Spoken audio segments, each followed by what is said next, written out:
मित्रांनो, तुम्ही पाहू शकताय माझ्या पाठीमागे ही जमीन आहे. यामधील गहू काढल्यानंतर आता या जमिनीची अर्थात रानाची नांगरणी केलेली आपण पाहत आहात मित्रांनो. आता ह्या जमिनीची अर्थात रानाची मशागत केलेली आहे मित्रांनो. गहू निघाल्यानंतर आता रान नांगरून तयार आहे मित्रांनो. आपण पाहू शकता माझ्या पाठीमागे हे जमीन अर्थात रान आहे मित्रांनो. मित्रांनो, येणाऱ्या लोकसभेच्या निवडणुकीसाठी तुम्ही मतदान करा अशी माझी तुम्हाला नम्र विनंती आहे मित्रांनो.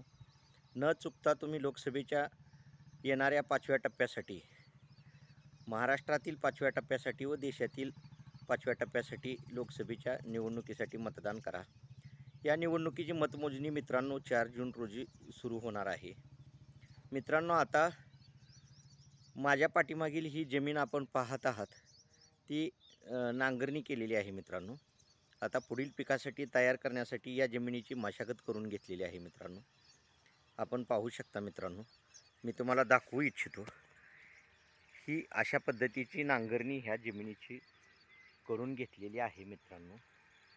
आपण पाहत आहात मित्रांनो, ही जमिनीची नांगरणी करून घेतलेली आहे मित्रांनो. अशा पद्धतीनं हे आता मशागतीची जमिनीची कामेही सुरू करण्यात आलेली आहेत मित्रांनो. कारण निवडणुकीचा निकाल हा 4 जून रोजी सुरू होणार आहे मित्रांनो लोकसभेच्या. तत्पूर्वी वेळात वेळ काढून या जमिनीची नांगरणी करून घेतलेली आहे मित्रांनो.